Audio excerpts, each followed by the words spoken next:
Hello. So, this is a recording that will be helpful for breathing, prenatal, postnatal, and always. So, breathing is important to everyone, but it's important to know that we have, as adults, forgotten how to breathe.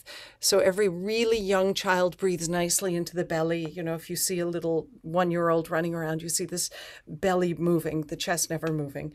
And it's important that we learn that, especially in the pregnancy. As the baby grows and starts to limit the space that the lungs have because it pushes up, then you'll need to have as much capacity in the lung tissue itself to absorb oxygen as possible. And anytime you can get started is great, but even before the pregnancy is great.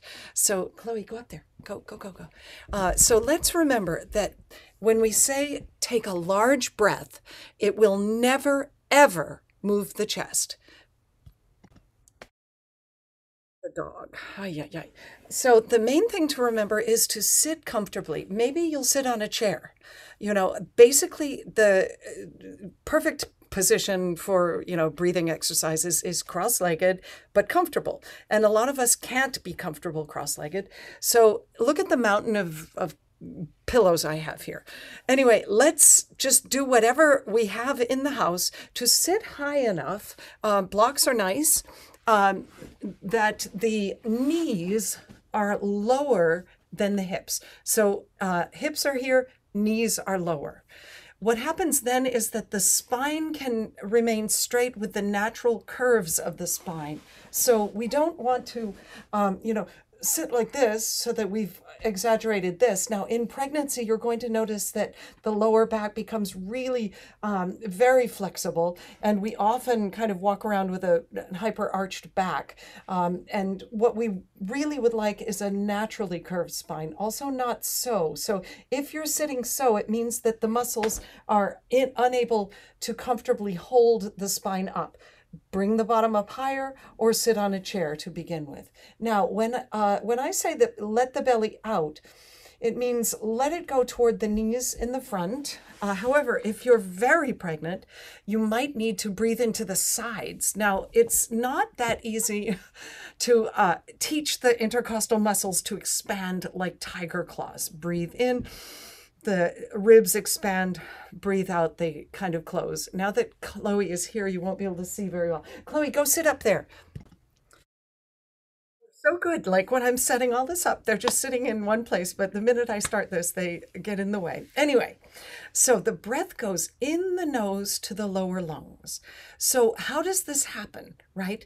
Imagine. So imagination is very, very important for everything we do. Like if we can imagine, images that will help us. So breathe in the nose, the bellows, the thing that puts air on the fire, right?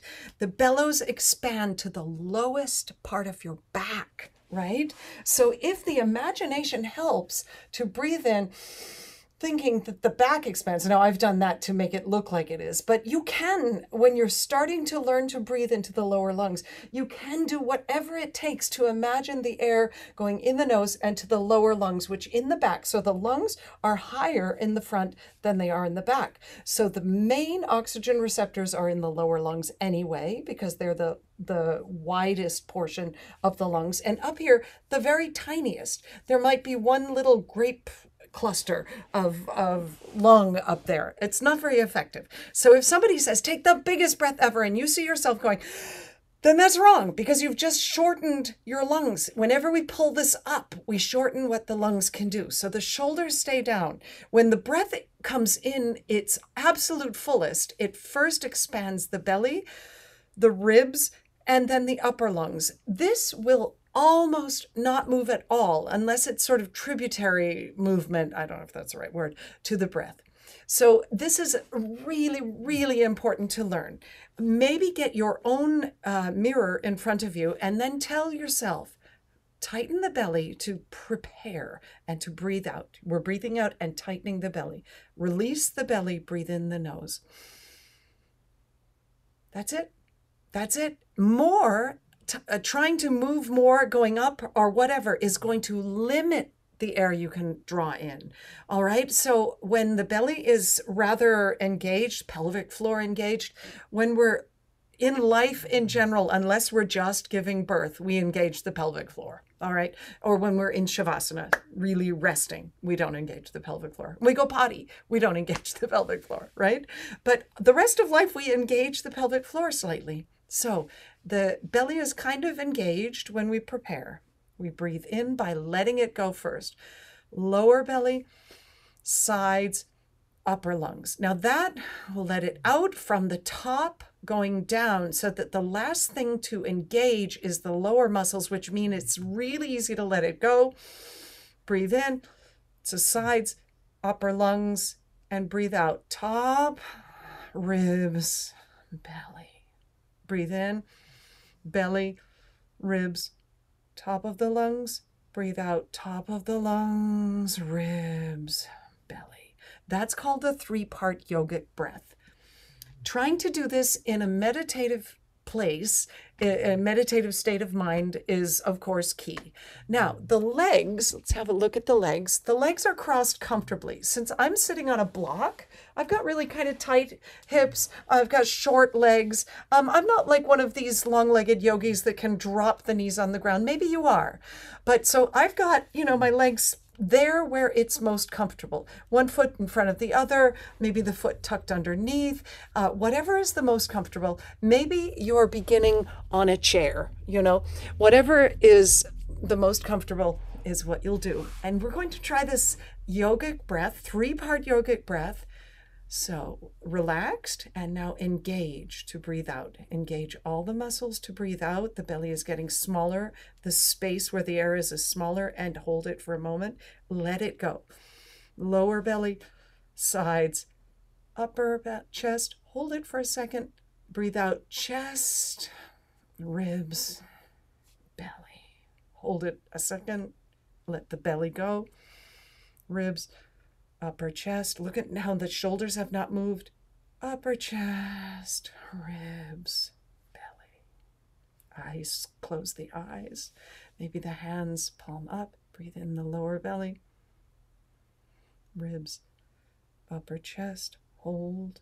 Breathe out, chest, ribs, lower belly. Pelvic floor is engaged. Release the lower belly. Breathe in. Ribs, upper chest. Breathe out, upper chest, ribs, lower belly. 2 more times. Hold, breathe out. Your own speed, and try to imagine the speed going slightly slower than what you would otherwise generally do. Remember to breathe in to the lower, middle, upper, and out from the upper, middle, lower.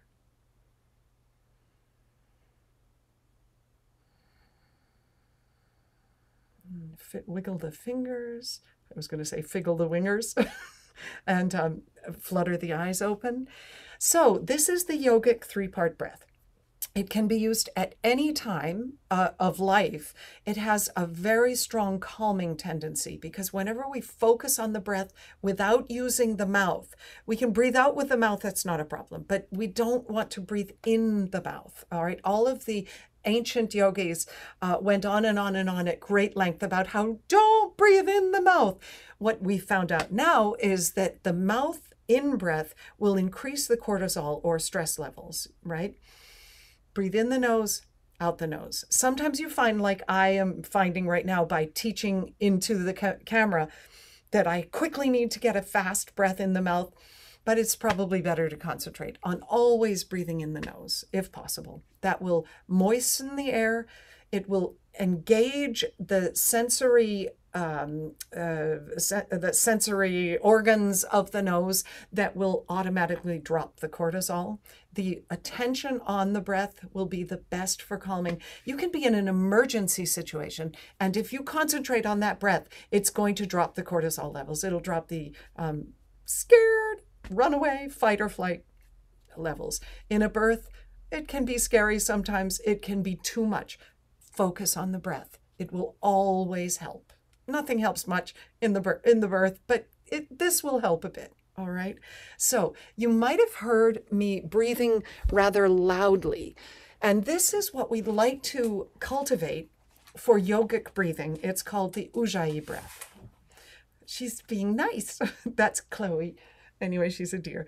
The Ujjayi breath is a loud sound. The air is drawn in the nose over the larynx.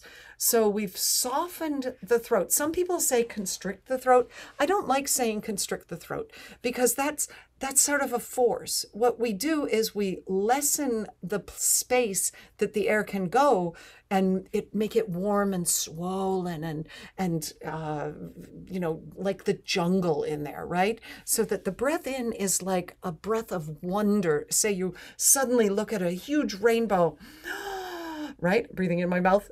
Don't do that. But that's kind of the sound, but we want it going in the nose. So like this. I'm not doing the thing. I'm just doing in the nose and then out of the nose like a sigh. Yes, the throat is possibly, we could say, technically constricted, but maybe restricted. It's warm.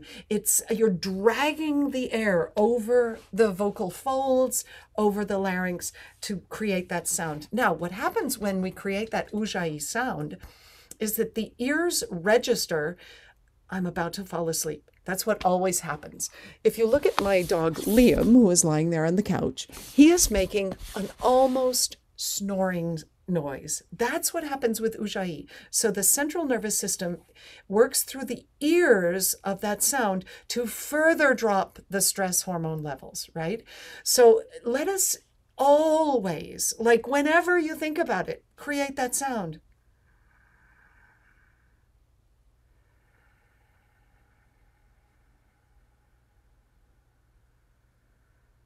It makes everything so much slower. It just, dropped my energy levels, not the attention levels. I'm still fully attentive, like even more, but it dropped the frenetic energy levels, right? That's the Ujjayi breath. Ujjayi breath can be used with almost any breath that we take. It can be used during any of the poses. There is no restriction to the sound of Ujjayi. And in a hot yoga class that might be a power class where people are getting really tired, you hear them using Ujjayi, then it's an indication to the teacher to kind of calm it down, open the door a little bit, right? Use Ujjayi. It'll get you through things. Use it through the whole birth. Ujjayi breath. Okay, unless you have to pant, then don't use, then pant. All right. So let us take a moment to breathe Ujjayi. All right. You can do the 3-part yogic breath if you'd like, but I'm going to move up a little closer to the camera in the hopes that it will pick up the sound of the Ujjayi. All right. Close the eyes gently. Use the belly muscles to breathe out. Release the muscles to breathe in the lower lungs.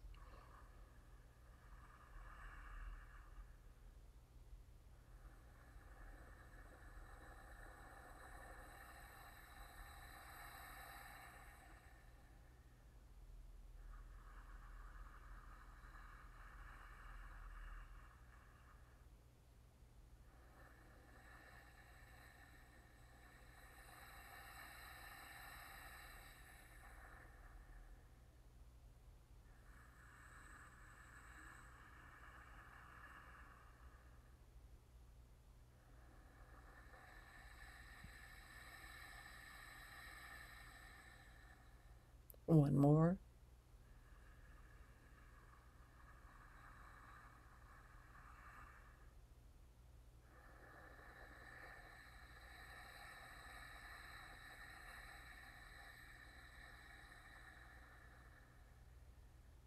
Flutter the eyes open, the fingertips, and come into the space. Free movement is a wonderful thing to do between breathing exercises. One thing to do is a lean with the head in the opposite direction. Lean with the head in the opposite direction. This will stretch the muscles in the neck, the sides of the neck, and it will kind of bring the body into a more stable middle pose once we've done that. So These have been a few minutes of breathing exercises. We did the 3-part yogic breathing and we did Ujjayi breath. We held the 3-part breathing on the breath in and the breath out. That's called a kumbhaka. But in the pregnancy, we don't want to really hold the breath a long time, especially in the 3rd trimester. We have enough trouble getting the breath. However, if you're early in the pregnancy, it's perfectly fine to breathe nicely in and then hold the in-breath. So you can almost continue breathing in even though there's no capacity. And then breathe out when the body starts saying, okay, I need to breathe out. All right. We can increase our breath capacity by challenging the breath. The only thing is in the pregnancy, it's not really great to do a lot of challenging. It's great to explore what the breath can do and to take the breath to its limits, but not uncomfortable. And if you become dizzy, you went too far. All right. So more to follow.